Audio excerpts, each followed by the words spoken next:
Il est 13h30, bienvenue sur France Culture si vous nous rejoignez. C'est la seconde partie de la grande table d'été avec pour invité l'auteur de bande dessinée, Laurel.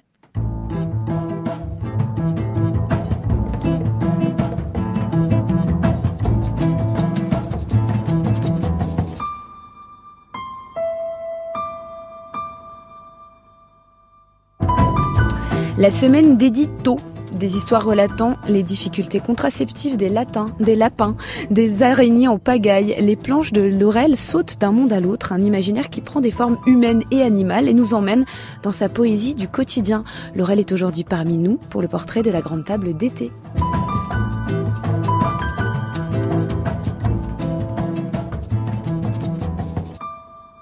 Bonjour Laurel. Bonjour, merci de me recevoir. Alors ça a commencé par une histoire de blog. D'un blog, vous avez été une des pionnières d'ailleurs dans la bande dessinée à faire ce blog en ligne et gratuit qui s'appelait au départ Un crayon dans le cœur. Oui, c'est vrai, c'était en 2003. Donc en fait, j'ai commencé ma vie active au moment où Internet s'est démocratisé et où on avait accès à des forums de BD, où on pouvait raconter sa vie en ligne. Et ça, c'était vraiment hyper nouveau. Et comme j'ai toujours tenu des journaux intimes, j'ai continué à le faire, mais en montrant sur Internet via des blogs, en fait. Et je dois parler des débuts.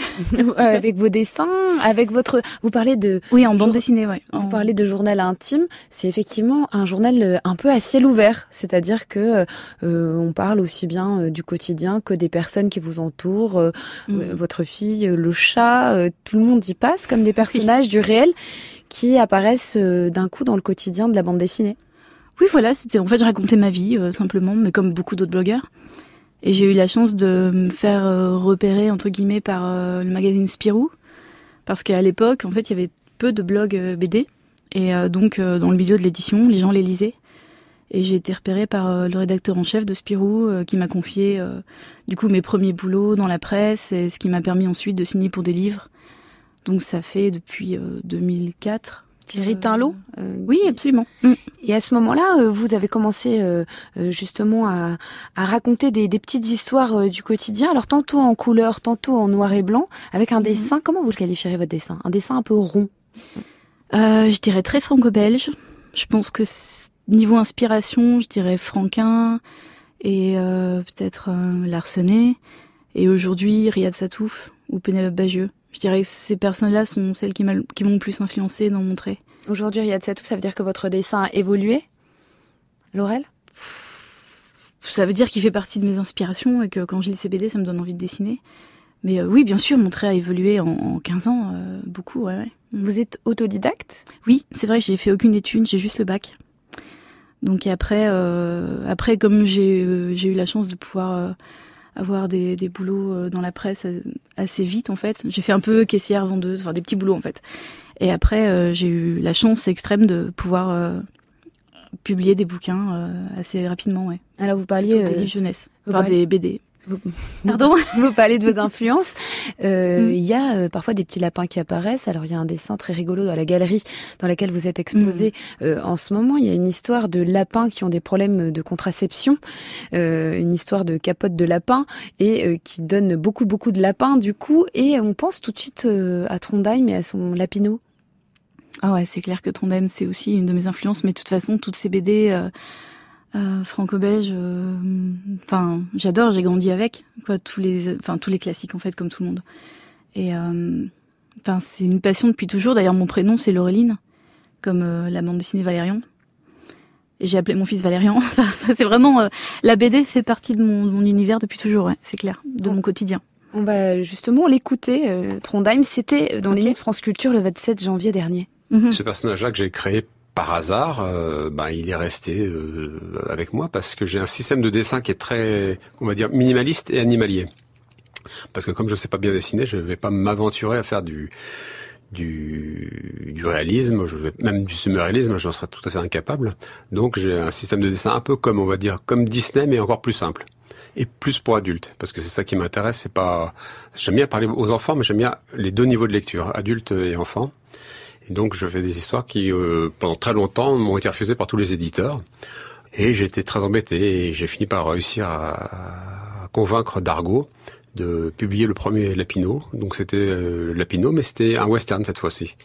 Et après, je me suis dit, mais en fait, c'est très compliqué quand on a un système minimaliste de créer des nouveaux personnages, parce que comme je fais un point pour un œil, un autre point pour l'autre œil, parfois pas de nez, un trait pour la bouche, un rond, un ovale pour la forme de la tête, les oreilles vont être un peu rondes, un peu triangulaires, mais c'est un peu tout, quoi, je suis limité. Donc quand j'ai un personnage iconique qui est assez fort, marqué, qui me plaît bien, bah, j'essaie de le garder, donc j'avais plein d'aventures à faire. Je me dis, bah, prenons le personnage de Lapino, il est bien, il est sympa. Donc Lapino s'est retrouvé en KPDP, en western, en comédie romantique du 19e en Angleterre, et dans le quotidien aussi. Et puis ça me posait pas de problème. Je me disais, bon, c'est un acteur, on fait comme ça. Alors qu'est-ce que vous pensez de ce qu'il vient de dire, Trondheim? Cette idée, un personnage passe-partout. Alors un animal, en l'occurrence un lapin. Vous aussi, vous dessinez beaucoup d'animaux. Ce sont généralement pas les narrateurs. C'est vrai que j'ai fait une bande dessinée qui s'appelait Cerise, et c'est vrai que j'adore dessiner des animaux et leur faire des petites bouilles un peu sympas et des réflexions souvent décalées. Et du coup, j'avais raconté l'histoire d'une petite fille qui sait parler aux animaux, et c'était des gags en fait, ouais. Notamment les araignées. Il y a beaucoup d'araignées chez vous. Bon. Qu'est-ce que ça représente, ces araignées? Avant, je les aimais pas trop. Mais enfin, j'en avais peur, hein, comme beaucoup de monde. Mais maintenant que je vis à la campagne, elles me font plus peur. Je les prends dans les mains pour les mettre dehors. Enfin, c'est plus du tout un problème. Mais ouais, j'aime bien les araignées. Mais enfin, dans mon univers, il y a plutôt des chats parce que j'ai un chat. Et comme beaucoup de monde. Enfin, les chats sont hyper inspirants comme personnages. Et en fait, ça me permet quand je mets des animaux à côté de mes personnages humains, de leur faire dire des choses que peut-être les personnages pensent, mais avec toujours un petit temps de décalage, où ça permet aussi, comme ce sont des animaux qui parlent et que donc c'est imaginaire, et ben ça permet de faire un dialogue et de faire avancer l'action. Par exemple, le personnage, au lieu de se parler à lui-même, il va parler à l'animal, il va y avoir une conversation. Et d'un point de vue mise en scène, faire parler les animaux, c'est vachement utile en fait. C'est une bascule narrative vers l'imaginaire?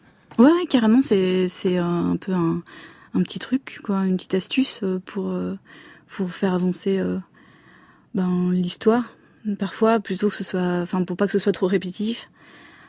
Alors dans mes BD, enfin voilà, par exemple la dernière BD que j'avais faite, c'était ça racontait l'histoire d'une entreprise de jeux vidéo, et donc il y avait beaucoup de parlotte, et c'est vrai que mettre des animaux en scène, ça permet de faire avancer l'action un peu plus vite, quoi. Alors justement, dans ces animaux, il y a aussi une sorte de partie fantastique qui intervient. Les enfants et les animaux sont parfois très proches dans leur dialogue. Je pense à cette petite fille qui parle à l'araignée. Et l'araignée, en fait, elle se prend pour Jules César. Donc il y a aussi cette bascule vers un imaginaire un peu fantastique. C'est vrai. C'était juste un gag, mais oui. C'était... Vous avez raconté dans vos bandes dessinées aussi votre voyage aux États-Unis. Ouais, voilà. Vous êtes parti vivre aux États-Unis à cause d'une start-up que vous avez cofondée. Oui, voilà, on a monté une boîte de jeux vidéo en fait, à plusieurs, et on est parti vivre en Californie parce que c'était plus intéressant d'être sur place en fait pour avoir des rendez-vous avec Apple, Google et tous ceux qui comptent en fait dans la distribution mobile. Et voilà, c'était un rêve absolu de vivre là-bas, de déménager, de tout quitter en fait, parce qu'on a quitté l'appart, on a pris toutes nos affaires, mis dans un container avec notre fille, notre chat, et on est parti là-bas en fait. Et on a, dans le but de vraiment vivre l'aventure à fond et aller jusqu'au bout pour l'entreprise, enfin pour la boîte qu'on avait faite. Et le rêve américain n'a pas été toujours si facile que ça. Laurel, à en croire votre blog. Ça partait super bien, et on avait vraiment tout entre nos mains pour que ça marche bien. Et c'est vrai qu'en fait, donc tout ça je le raconte sur. Il y a Comme Convenu et Californide, ouais, dans lesquels vous racontez. Commeconvenu.com par exemple, on peut lire toute la BD, tout est gratuit en ligne. Donc ça c'est vrai que c'est vraiment. Les gens sont contents en fait de la lire gratuitement. Et puis moi je l'ai pas faite pour gagner des sous dessus en fait. Je voulais juste. En fait, j'avais besoin que ça sorte parce que c'était super douloureux comme histoire, et je l'avais faite pour plusieurs raisons. Ouais, déjà, c'était une catharsis, une sorte de catharsis, parce que c'était vraiment important de la dessiner et tout ça. Et aussi, je voulais que ce soit accessible pour tout le monde. pour prévenir, enfin pas prévenir, c'est un peu présomptueux, mais disons que j'aurais bien aimé moi lire un retour d'expérience comme ça, de commencer une entreprise, de partir dans un pays étranger, parce que ça s'est mal passé entre guillemets. Enfin, on a été utilisé par nos associés qui nous ont un peu coupés une fois sur place et on était à leur merci. Ils pouvaient nous virer, ils avaient le pouvoir de faire ça, donc on aurait tout perdu. Alors petit à petit, ça s'est mué on devait leur obéir, quoi qu'il en coûte. Et c'était une expérience vraiment intéressante et enrichissante, mais vraiment difficile. Et du coup, je pense que c'est bien pour des ados ou des jeunes qui commencent la vie active, en fait, de le lire. Et j'ai eu plusieurs retours depuis, parce qu'il y a eu beaucoup de lecteurs. J'ai eu plusieurs retours de personnes qui ont dit « Ah ouais, ça m'a aidé ». Voilà. Dans la bande dessinée, ça a été justement pour vous l'occasion d'aborder des questions qui sont peu abordées en bande dessinée, à savoir des questions même économiques. Vous vous retrouvez en colocation avec un garagiste qui est aussi chauffeur Uber, Quan. Il y a des réalités aussi de la vie américaine, californienne, d'expatriés. Ah ouais, non mais d'expatriés, oui, un peu, c'est vrai. De l'entreprise aussi. Ouais, du monde de l'entreprise.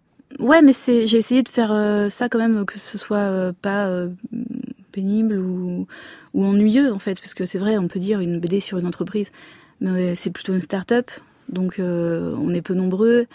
Mais c'est vrai que, par contre, la vie en Californie, c'est vraiment super différent économiquement, le travail, le logement, les magasins, enfin la santé, bien sûr. Il y a toute une réflexion sur le système de santé américain. Alors vous partez de votre histoire personnelle et finalement il y a toujours des élargissements de réflexion, des élargissements d'ailleurs souvent un peu poétiques. Ça part de cette grossesse que vous vivez là-bas. Ça c'est après. Mais et autour de la question de la grossesse se posent des questions sur l'âme humaine et finalement si la fécondation avait lieu 3 minutes plus tard, ce serait pas le même enfant, peut-être un génie, peut-être un psychopathe. J'ai pas vraiment dit ça comme ça, mais c'est vrai que c'est parti en cacahuète sur Internet. J'avais juste dit, ce sera une personne totalement différente. Peut-être si on le fait, une heure avant, une heure après. C'est des citations, hein. Ouais. Mais c'était. Mais du coup, c'est vrai que sur Internet, après, on m'a dit que je faisais de l'eugénisme. Enfin, ça n'avait aucun sens. Après Twitter, c'est quand même un peu spécial. Et à partir de là, vous avez mené une sorte de réflexion sur le système de santé américain, une comparaison avec ce qui se passait en France. Ouais, franchement, c'est vraiment un vrai problème là-bas. Si des personnes n'ont pas les moyens de soigner une jambe cassée ou même d'accoucher dans un hôpital, ils se retrouvent soit avec des dettes, soit à se réparer eux-mêmes. Enfin, c'est un vrai problème, ouais. Alors c'est une manière aussi de faire du quotidien un objet de fiction. Comment est-ce que vous repérez les petites scènes ordinaires qui vont nourrir le blog, puisque ce blog vous le tenez tous les jours, vous dessinez tous les jours. Vous êtes aussi sur Twitter. Et Facebook. Laurel, alors comment est-ce que vous faites du quotidien un matériau, puisqu'il n'y a peut-être pas toujours matière au jour le jour à dessiner? Alors premièrement, déjà j'y pense un peu en fond tout le temps, donc un peu en continu. J'essaye d'être attentive, mais comme beaucoup de gens qui travaillent dans le scénario ou la création ou les romans, d'être un peu attentive à ce qui se passe en se disant « Ah tiens, ça pourrait faire une petite scène un peu intéressante ». Et aussi, j'écris avec du recul parce que je raconte ma vie, donc tout est vrai, mais je la raconte avec un peu de retard. Par exemple, là, je raconte la grossesse que j'ai vécue aux États-Unis, mais c'était en 2016. Donc, du coup, j'ai pris des notes, j'ai eu le temps de les digérer, et j'ai le temps ensuite de les retravailler, etc. Là, par exemple, dans le train pour venir ici, j'étais en train d'écrire les pages du Bataclan, en fait, parce que je vais en parler. Mais voilà, c'est avec 4 ans de décalage, 3 ans et demi. Donc c'est peut-être la raison pour laquelle vous souhaitez avoir cet accès à un blog avec votre temporalité à vous, une temporalité créative, Laurel, plutôt que de travailler par exemple pour des magazines ou des journaux? Ah oui, c'est un métier complètement différent. Mais moi, j'ai toujours aimé être vraiment super libre. Donc c'est pour ça que j'ai choisi un métier aussi où j'ai pas de patron et j'ai pas d'emploi du temps. Et c'est vrai travailler dans une boîte... En même temps, je travaille dans une boîte, je travaille pour Docker, qui est une boîte d'informatique. Mais ils me passent des commandes de dessin que je leur envoie, donc j'ai pas un patron sur le dos, quoi. Mais oui, la liberté, c'est super important, de toute façon, en général. Pardon, c'était quoi? Mais vous avez publié plusieurs albums. Ouais. Oui, absolument. Il y a eu Marche ou rêve, il y a eu Les Enquêtes de Violette, et puis il y a eu tout ce travail de bande dessinée en ligne. À partir du moment où elle est gratuite, donc vous travaillez à côté. Laurel, vous n'avez pas eu la volonté de vivre de ce blog? Au départ, non, j'avais pas la volonté. Ensuite, dans les faits, comme j'ai publié comme convenu sur ma BD, et que donc l'histoire de cette boîte qui a vraiment un début, un milieu, une fin, et qui fait 500 pages, et qu'il y a eu de plus en plus de monde qui la suivait, en fait des dizaines de milliers de personnes. Et après, j'ai fait un Ulule. Vous avez fait des campagnes de financement participatif. Et ça a cartonné. Et finalement, j'en ai vendu 10 000 exemplaires, ce qui est énorme, et sans passer par un éditeur. Et pardon, c'était quoi? Et donc du coup, ce blog gratuit, il a mené quand même à une professionnalisation. Carrément. Parce qu'aujourd'hui, mais c'est vraiment formidable d'être né à notre époque et aujourd'hui de faire auteur de BD, tout ça, parce que il y a des plateformes qui n'existaient pas avant et qui permettent de rester en contact avec les gens. C'est vraiment inouï la chance qu'on a d'être aujourd'hui auteur. Parce que déjà Ulule pour financer les livres et faire vraiment un gros coup. Mais sinon, il y a des plateformes, par exemple, je suis sur Tipeee. Je sais pas si vous connaissez TIPEEE. Et en fait, ça permet aux gens de laisser un pourboire tous les mois ou quand ils veulent, ou juste une fois en fait, et d'avoir quelque chose en retour en fait, des news, les planches en avant-première. Moi, je propose des trucs un peu plus élevés aussi selon la somme que les gens laissent, et ça permet aux gens, en fait, c'est du mécénat en ligne. Et ça permet de garder le contact avec sa communauté et d'être aidé et de dégager un revenu en fait mensuel qui permette de voir venir. Et non, c'est vraiment chouette ça. Comment vous les avez menées ces campagnes justement de financement pour vos albums, puisque donc plusieurs épisodes ont été, enfin même des tomes entiers ont été publiés grâce à ce système-là. Donc on a fait du blog un format bande dessinée, ce qui est à la base assez différent puisque ce sont des planches séparées, quotidiennes, qui étaient publiées. Comment est-ce que vous les avez menées ces campagnes? En fait, au départ, j'ai commencé comme convenu en me disant que ça allait être sur une application mobile et que ça allait être lisible sur le téléphone et sur iPad. Du coup, j'ai fait 4 cases par page, format téléphone, et quand on en met 4, ça fait une page lisible sur iPad ou tablette. Et donc, dès le départ, j'avais prévu un format spécial qui soit lisible et surtout uniforme. Et après, quand je suis arrivée pratiquement à la moitié du livre, c'est vrai que je me suis dit, ça pourrait faire un livre papier. Et en fait, des éditeurs sont venus vers moi, des gros éditeurs, et m'ont proposé de le publier. Une fois que c'était en ligne, une fois que j'avais déjà les lecteurs, et que j'avais fait tout le travail, entre guillemets, mais même si ça reste un plaisir, de créer la communauté, en fait. Et ils m'ont proposé des prix mais tellement ridicules que j'étais vexée, quoi. Enfin, par exemple, donc pour 3 ans de travail, pour ce qui représente 3 ans de boulot, la meilleure offre qu'on m'ait faite de la part d'un gros éditeur, c'était 8 000 €. Donc ça représentait 2 € par page, enfin c'était n'importe quoi. Donc vous avez décidé de faire votre propre modèle économique d'auteur? J'ai décidé de tenter pour le tout, et je me suis dit que j'allais le publier moi-même, en passant par Ulule, et que même si j'y mettais de ma poche, je préférerais y mettre de ma poche que d'être payé 8 000 € pour 500 pages. Enfin, c'est absolument ridicule. Et ça a cartonné, et j'ai levé 295 000 pour le tome 1 et 430 000 pour le tome 2. Enfin, c'était n'importe quoi. C'est incomparable, en tout cas. C'est incomparable, et c'est vraiment hallucinant. Même s'il y a évidemment une grosse partie qui est partie dans la production, la distribution, évidemment. Mais j'ai gagné plus qu'avec un éditeur classique, et je possède tous les droits. Je peux faire ce que je veux de cette BD, je peux la traduire, je peux la mettre en ligne, la garder gratuite sur Internet, parce que le but, c'est vraiment que des gens la lisent. Je fais pas ça pour l'argent du tout, c'est peut-être pour ça d'ailleurs que ça a marché, mais mon but, c'était vraiment que des gens lisent mon histoire et que ça puisse leur être utile. Et Alors, c'est pour ça que permet tout est aussi gratuit, les que ça échanges. restera gratuit. Ça permet aussi les retours d'être sur un blog, puisque finalement vous avez beaucoup de contacts. Ouais, c'est super. C'est vraiment enrichissant. Il y a des lecteurs qui sont devenus des copains. Enfin, c'est vraiment super. Parce que ça fait très longtemps que je suis sur Internet à raconter ma vie. Et donc, il y a des gens qui me lisent depuis qu'ils sont ados. C'est super. C'est vraiment une chance. Alors aujourd'hui, votre travail, il fait l'objet d'une première exposition à Liberty Brain Gallery à Paris. Vous avez choisi une 50aine de dessins, parfois assez anciens. Oh là, mais que anciens. Oui, je crois que le but c'était de montrer en fait les carnets de mes débuts, pour que les gens qui lisent depuis longtemps voient des originaux de comment je dessinais avant en fait. Donc c'est ça le thème. Alors, donnez-nous quelques aperçus. J'abordais la semaine d'édito, par exemple. Qu'est-ce que c'est édito en 2 mots? Ça c'était. Eddy étant un prénom. Ouais, mais en fait c'était les éditos dans le magazine Spirou.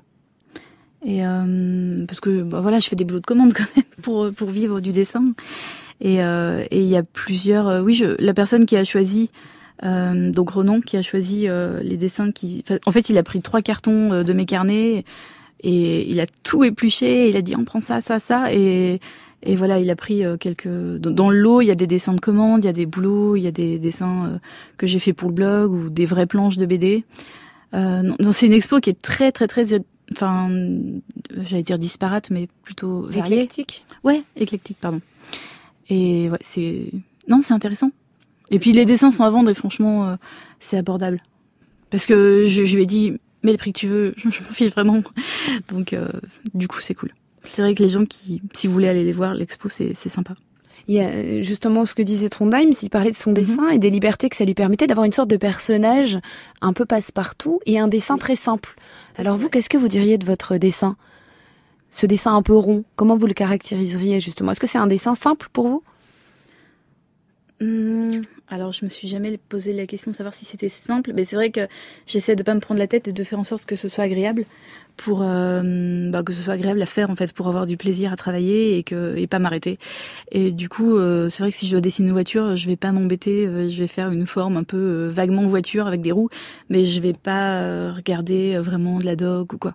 Je vais plutôt me baser sur des souvenirs ou sur l'imagination, mais je suis pas, enfin disons.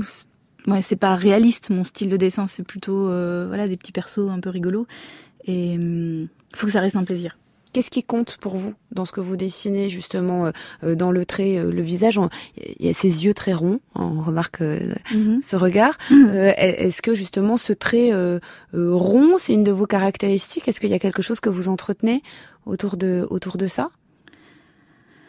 Je pense qu'en fait, depuis 15 ans que je travaille, j'ai trouvé un style, mais est-ce que je reste pas un peu trop dans ma zone de confort? Du coup, Comment vous définiriez ce style pour les gens qui n'ont pas vu encore vos dessins? Ouais, des personnages ronds, mous. J'essaie de faire des dessins lisibles, plutôt en noir et blanc, parce que... Vous dites mou? Ça veut dire quoi, mou? Des personnages mous? Je fais, par exemple, je sais pas, un bras, je vais le faire plutôt rond avec un coude bien pointu. Enfin, un peu élastique, en fait, un peu... un peu... Le plus simple, c'est d'aller sur bloglaurel.com et de regarder, parce que c'est difficile à décrire à la radio, un dessin, en fait, un style de dessin. Disons que... genre Gaston Lagaffe, ce genre de choses, je dirais. Il y a un décalage aussi entre les dessins en couleur, le travail de la couleur et le noir et blanc. Est-ce que c'est justement ce que vous préférez, vous, le noir et blanc, ou est-ce que vous aimez bien cette alternance, Laurel? J'aime bien les deux. Mais la couleur me demandant beaucoup de temps. En fait, je fais mes bandes dessinées en noir et blanc parce que j'ai envie de raconter et de poster. J'essaie de poster tous les jours ou presque des nouvelles parce que j'ai trop envie de raconter des trucs en fait. Mais le noir et blanc c'est super pour les BD. En plus ça coûte moins cher à imprimer, donc je vends les livres moins cher aussi. Mais j'adore faire des illustrations en couleur. Et du coup, le système de Tipeee permet de faire ça parce que les gens qui m'aident sur Tipeee et qui me font des tips en fait, des pourboires. Je leur envoie en échange un dessin, j'en fais un tous les mois, mais c'est une illustration couleur sur laquelle je passe du temps et que je m'applique à faire en détail. Du coup, ça me permet chaque mois d'avoir les deux, donc dessin en noir et blanc et couleur. Et voilà, j'essaye vraiment de garder une notion de plaisir dans mon boulot parce que c'est important. Et d'entretenir ce lien-là avec vos lecteurs comme une sorte de lien privilégié. Mais carrément. Alors là, franchement, ça a toujours été hyper important. Les lecteurs font partie de ma vie comme, je sais pas, c'est presque une famille pratiquement. Je vous dis, il y en a que je connais depuis longtemps, il y en a qui laissent des commentaires toutes les semaines. Et il y en a aussi énormément qui lisent sans jamais réagir, mais qui ont acheté mon livre pour me soutenir et c'était vraiment super. Merci Laurel d'être venue aujourd'hui. Ah bah merci.